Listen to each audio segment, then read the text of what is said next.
Hello student, अब आपको definite integration की आगे के कुछ पार्ट कराते हैं।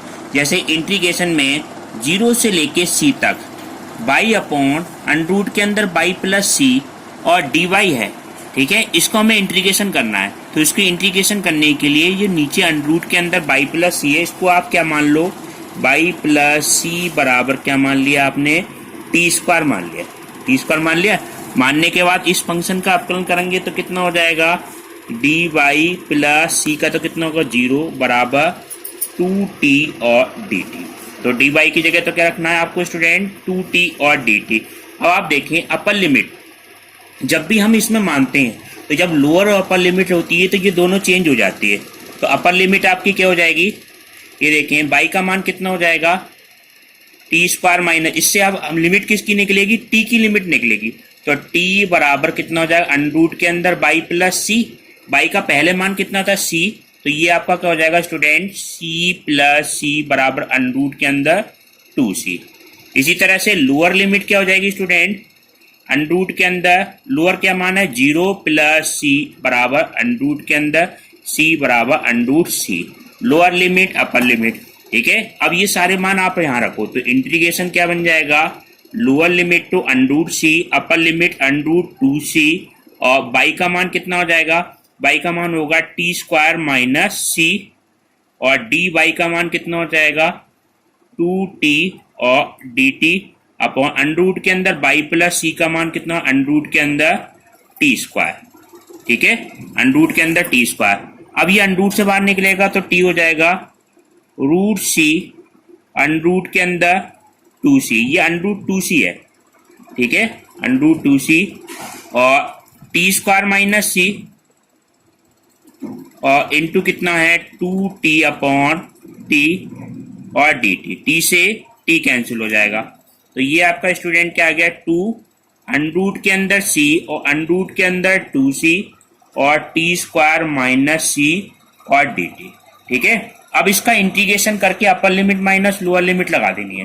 तो टू आपका ऐसे रहा, इसका इंटीग्रेशन क्या आएगा, टी स्क्वायर का, टी स्क्वायर का इंटीग्रेशन आएगा टी की पावर थ्री अपॉन थ्री, ठीक है, और माइनस सी तो कांस्टेंट है, ये केवल क्या बचेगा, डी टी, डी टी का इंटीग्रेशन क्या हो जाएगा, टी और रूट सी से लेके रूट टू सी, ठीक है। अब स्टूडेंट इसमें एक बात का ध्यान रखना है, जब हमने अपकलन कर लिया, मान इसकी लिमिट चेंज कर ली, तो टी का मान हमें दोबारा नहीं रखना है, ठीक है। ये टी की लिमिट आ जाती है, तो टी का मान हम यहाँ पे रख दें डायरेक्ट टू, इसका मान कितना हो जाएगा, अंडरूट के अंदर टू सी की पावर तीन बटे तीन, पहले आप अपर लिमिट रखेंगे दोनों की जगह, सी अंडरूट टी की जगह कितना हो जाएगा, अंडरूट के अंदर टू सी, पहले अपर लिमिट रख दी, बीच में चिन्ह किसका आ गया, माइनस। अब दोनों जगह क्या रखनी है, लोअर लिमिट अंडरूट सी की power three upon three minus C, T का मान अंडरूट के अंदर सी,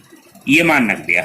तो आप देखें ये क्या मान हो जाएगा, टू, इसको हम ऐसे लिख सकते हैं टू रूट टू, सी की पावर कितनी हो गई, तीन बटे दो, अपॉन कितना है थ्री, माइनस रूट टू तो ऐसे रहा, सी की पावर कितनी हो जाएगी, ये तीन बटे दो, एक अंडरूट सी है एक सी है, माइनस सी की पावर कितनी हो जाएगी, ये तीन बटे दो बटे तीन, माइनस माइनस प्लस सी की पावर तीन बटे दो। आप देखें स्टूडेंट, सी की पावर तीन बटे दो सब में से कॉमन मिल जाएगा, सब में से कॉमन ले लें, टू सी की पावर कितनी है, तीन बटे दो, तो दो अंडरूट दो बटे कितना है, तीन। अब नीचे से भी आप तीन कॉमन ले सकते हैं, जहां तीन नहीं है वो उसकी गुणा हो जाएगी, बटे यहां से क्या ले लिया हमने, तीन कॉमन ले लिया, तो यहां तो नीचे आ जाएगा वन, माइनस यहाँ कितना आ जाएगा, तीन नहीं है तो यहाँ तीन की गुणा हो जाएगी, थ्री रूट टू माइनस सी की पावर ये कितना हो जाएगा वन, और प्लस यहाँ पे तीन की गुणा होगी केवल तीन, ये आपका। आप देखें ये थ्री प्लस थ्री और माइनस वन, ये कितना आएगा, two root three minus three root two है, तो माइनस के रूट टू तो ये बचेगा और प्लस का टू ये बचेगा, माइनस के तीन तो प्लस का टू बचा, और माइनस के कितना बचा, रूट टू, ठीक है। ये आपका क्या हुआ, आंसर होगा, ठीक है। अब आप देखिए नेक्स्ट क्वेश्चन, अब आप देखिए नेक्स्ट क्वेश्चन ये है क्वेश्चन नंबर 9। इंटीग्रेशन में अल्फा से लेके बी तक डी एक्स अपॉन अंडरूट के अंदर एक्स माइनस अल्फा, अंडरूट के अंदर बीटा माइनस एक्स। ठीक है, इसका हमें मान निकालना है। ठीक है, तो इसमें आप क्या मानो, इसमें हमने अंडरूट के अंदर जो वैल्यू होती है इसको टी स्क्वायर के बराबर मान लो, एक्स माइनस अल्फा को किसके बराबर मान लो आप, टी स्क्वायर के बराबर। ठीक है, अब आप देखें जिसको हम मानते हैं उसका क्या करते हैं, अपकलन करते हैं। तो इसका 1 माइनस अल्फा का 0 बराबर कितना हो जाएगा, 2t dt upon dx, dt upon dx। तो dx बराबर कितना हो जाएगा, 2t और dt। ठीक है स्टूडेंट, dx की जगह क्या रखना है, 2t dt। अब आप देखें ये तो dx का मान हो गया। इसमें जब भी हम नीचे समाकलन के सवाल करते हैं डेफिनेट इंटीग्रेशन के, तो upper limit lower limit change करते हैं। तो t का मान देखो, सबसे पहले t का मान आएगा क्या, t का मान स्टूडेंट क्या आ जाएगा, अंडरूट के अंदर x माइनस अल्फा। हमें अपर लिमिट निकालनी है, तो अपर मान हमारा है क्या, अपर मान x का क्या था, बीटा। तो ये क्या हो जाएगा, अंडरूट के अंदर बीटा माइनस अल्फा। ठीक है, और लोअर लिमिट स्टूडेंट क्या आ जाएगी, x माइनस अल्फा। तो ये भी है, यहाँ पे x की जगह पे क्या रख दो स्टूडेंट, अल्फा। अंडरूट के अंदर अल्फा माइनस अल्फा बराबर कितना हो जाएगा, 0 हो गया। तो ये देखें स्टूडेंट, अल्फा की जगह वैल्यू लोअर लिमिट हमारी क्या बन गई, 0। अपर लिमिट कितनी बनेगी, अंडरूट के अंदर बीटा माइनस अल्फा। dx की जगह वैल्यू कितनी है, 2t dt बटे अंडरूट के अंदर x माइनस अल्फा की जगह तो स्टूडेंट कितना आ जाएगा, टी स्क्वायर। अब इसमें एक बात का और देखो लोग, यहाँ पे x का मान क्या बनेगा student, alpha plus T square. तो यहाँ पे बीटा तो है ही, माइनस एक्स की जगह क्या रख दें, माइनस अल्फा और माइनस टी स्क्वायर। ये अंडरूट से बाहर निकलेगा तो क्या हो जाएगा, 0 से लेके अंडरूट के अंदर beta minus alpha 2t upon, under root से बाहर निकला t अपॉन, इसको हम ऐसे लिख सकते हैं अंडरूट बीटा माइनस अल्फा का होल स्क्वायर। जैसे खाली बीटा माइनस अल्फा लिखा हुआ है, इसी पे अंडरूट लगा दी, इसी का क्या कर दिया हमने, वर्ग कर दिया, और माइनस टी का स्क्वायर। इस टी से ये टी कैंसिल हो जाएगी, dt तो यहाँ पे लिखा रहेगा। ठीक है, तो ये आपका क्या आया, 2 कांस्टेंट की तरह कितना आया, बाहर आ गया। और इसका इंटीग्रेशन क्या होगा, dt upon A square minus x square. ये कौन सा सूत्र होता है student, A square minus x square sine inverse X upon A. तो ये वैल्यू कितनी हो जाएगी, साइन इनवर्स एक्स की जगह कितना है, टी अपॉन ए की जगह कितना है, अंडरूट के अंदर बीटा माइनस अल्फा। ठीक है, और 0 से लेके अंडरूट के अंदर बीटा माइनस अल्फा। सूत्र कौन सा लगा, ये देख देते हैं यहाँ पे, dx अपॉन अंडरूट के अंदर कहीं ये हो ए स्क्वायर माइनस एक्स स्क्वायर, तो इसका मान कितना होता है, साइन इनवर्स एक्स अपॉन ए। क्योंकि नीचे समाकलन तो इसमें सी नहीं जोड़ना है, तो पहले क्या रखें आप, टी की जगह अपर लिमिट रख दें, फिर टी की जगह लोअर लिमिट रखेंगे, तो 2 ऐसे रहा। साइन इनवर्स क्या हो गया स्टूडेंट, 2 अंडरूट के अंदर beta minus alpha upon under root के अंदर beta minus alpha, minus lower limit कितनी हो गई, साइन इनवर्स, यहाँ 0 हो जाएगा बटे अंडरूट के अंदर बीटा माइनस अल्फा। ये तो आज स्टूडेंट क्या हो जाएगा, 0 हो जाएगा। साइन इनवर्स 0 का मान 0 होता है। ये कितना बन गया, 2 साइन इनवर्स 1, और साइन इनवर्स 1 का मान कितना होता है, 2 इंटू पाई बाई 2। 2 से 2 कट जाएगा, कितना आ गया आपका आंसर, पाई। ये आज स्टूडेंट आपका आंसर कितना आया, पाई आया। आप देखें नेक्स्ट क्वेश्चन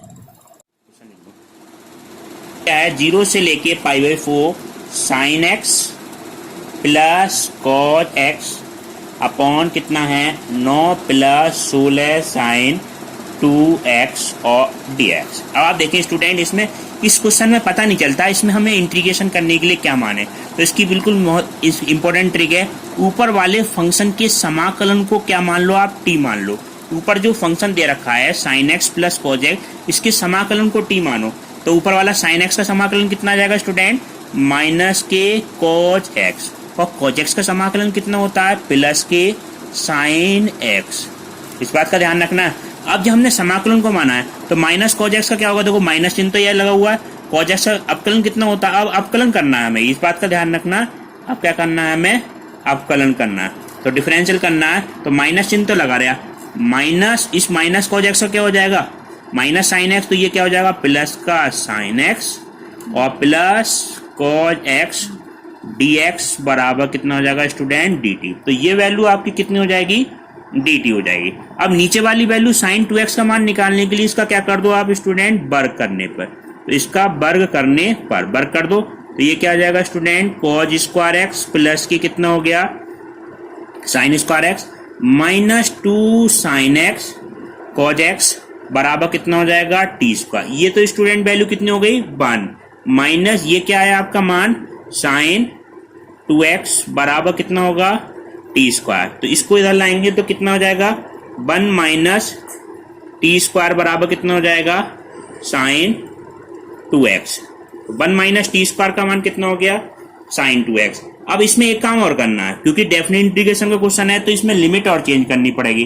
तो अपर लिमिट आपकी क्या हो जाएगी, यहाँ पे x का पुराना मान कितना है π/4, तो अपर लिमिट क्या हो जाएगी माइनस कॉस π/4, ये देखें स्टूडेंट, प्लस साइन π/4। और कॉस π/4 का मान कितना होता है माइनस के 1/√2, माइनस चिन्ह तो पहले लगा, और साइन π/4 1/√2, 0 से 0 कैंसिल, ये 1/√2 से 1/2 कैंसिल बराबर कितना आ गया 0 आ गया। इस तरह से अगर हम लोअर लिमिट रखेंगे तो ये क्या माना जाएगा स्टूडेंट कॉस 0 प्लस के कितना आ गया साइन 0 बराबर कितना हो जाएगा -1 प्लस 0 बराबर कितना आया -1। लोअर लिमिट आ गई, अपर लिमिट आ गई, dx का मान आ गया, साइन 2x का मान। अब ये सारे मान हमें रखने के बाद देखो इंटीग्रेशन क्या बन जाएगा, इंटीग्रेशन ध्यान से समझो। देखो लोअर लिमिट हमारी क्या आई थी स्टूडेंट -1, तो ये क्या रख दो -1। अपर लिमिट आपकी क्या आई थी, अपर लिमिट हमारी क्या आई है 0, तो 0, और sine x cos x dx का मान कितना है, sine x cos x dx का मान कितना है dt बटे 9 प्लस 16। साइन 2x का मान कितना है, साइन 2x का मान है 1 माइनस टी स्क्वायर, ठीक। तो -1 से लेके 0 तक dt बटे 16 और 9 कितना हो गया 25 माइनस 16 टी स्क्वायर, ये मान आया। अब इस इंटीग्रेशन को आपको हल करना है, ठीक है। अब आप देखें स्टूडेंट, इसमें से क्या आप कॉमन ले लें, 16 कॉमन ले लें, जो भी टी स्क्वायर का गुणांक है वो क्या लेते हैं हम कॉमन ले लेते हैं। तो ये वैल्यू कितनी हो जाएगी 1/16 -1 से लेके 0 dt बटे ये कितना आ जाएगा स्टूडेंट 25/16 माइनस टी स्क्वायर। तो 1/16 तो ऐसे रहा, -1 से लेके 0 तक dt बटे, इसको आप क्या लिख सकते हैं 5/4 का होल स्क्वायर माइनस टी का होल स्क्वायर। अब a square minus x square, ये वाला सूत्र समझिए क्या होता है, ये सूत्र बताया था dx upon a square minus x square हो तो 1/2a log, ये वैल्यू होती है a प्लस एक्स बटे a माइनस एक्स, ये सूत्र होता है। a की जगह तो कितना है स्टूडेंट 5/4, और t की जगह x की जगह वैल्यू कितनी है t, तो 1/16 तो ऐसे रहा, 1/2 इंटू a का मान कितना है 5/4 और log a प्लस एक्स, तो a की जगह कितना है 5/4 और प्लस x बटे 5/4 माइनस एक्स, और लोअर लिमिट अपर लिमिट लगा दें -1 से लेके कितना है स्टूडेंट 0 तक की है, ठीक है। अब आप देखें ये मान कितना हो जाएगा 4 चौक 16, 4 दूनी 8 पंजे 40, तो ये क्या आ गया 1/40, और ये मान कितना आया log 5 plus 4x, 5 plus 4x बटे 5 माइनस 4x, -1 से लेके +1 तक, तो 1/40 तो ऐसे रहा log। अब इसमें क्या रखते हैं अपर लिमिट रखें, तो अपर लिमिट रखने पे क्या हो जाएगा स्टूडेंट 5 प्लस 0 बटे 5 माइनस 0, और लोअर लिमिट रखने पे क्या हो जाएगा स्टूडेंट log 5 -1 रखेंगे तो -4 बटे 5 प्लस 4, ये मान आ गया। 5 से 5 कैंसिल, log 1 आएगा तो 1/40 log 1 माइनस log 1/9, log 1 का मान कितना होता है 0, तो 1/40 तो ऐसे रहा, ये क्या हो जाएगा स्टूडेंट माइनस log 9, log 9 को 1/9 को ऐसे लिख सकते हैं 9 की पावर -1, -1 शुरू में आ जाएगा तो ये क्या हो जाएगा माइनस माइनस प्लस 1/40 log 9 को कैसे लिख लें आप 3 की पावर 2, और ये 2 m की पावर n वाली प्रॉपर्टी लग रही है, इससे घात ये शुरू में आ जाएगी, तो ये क्या आ जाएगा 2/40 log 3, ये क्या हो गया 1/20 log 3। ये कौन सी प्रॉपर्टी लगी log m की पावर n वाली, n शुरू में आ जाएगी तो माइनस माइनस प्लस हो गया, और log 1 का मान यहाँ पे 0 होता है तो इस वजह से 0 हो गया, तो 1/20 log 3 हो गया। आपको HW के लिए कुछ क्वेश्चन देते हैं, वो आपको करने हैं। देखो पहला क्वेश्चन ये आप करके देखना प्रैक्टिस के लिए। 0 से लेके 1 एक्स की पावर कितनी है 3 अपॉन अंडर रूट के अंदर 1 माइनस एक्स स्क्वायर और dx, इसको करना है आपको। दूसरा ये करना है 0 से लेके 1 तक x sine inverse x upon under root के अंदर 1 माइनस एक्स स्क्वायर और डी। इसमें साइन इनवर्स x को आप t के बराबर मान लेना, इंटीग्रेशन हो जाएगा। और 1 से लेके 2 तक log x और dx। 3 क्वेश्चन करना है। नेक्स्ट क्लास अगले पार्ट पर कराएं।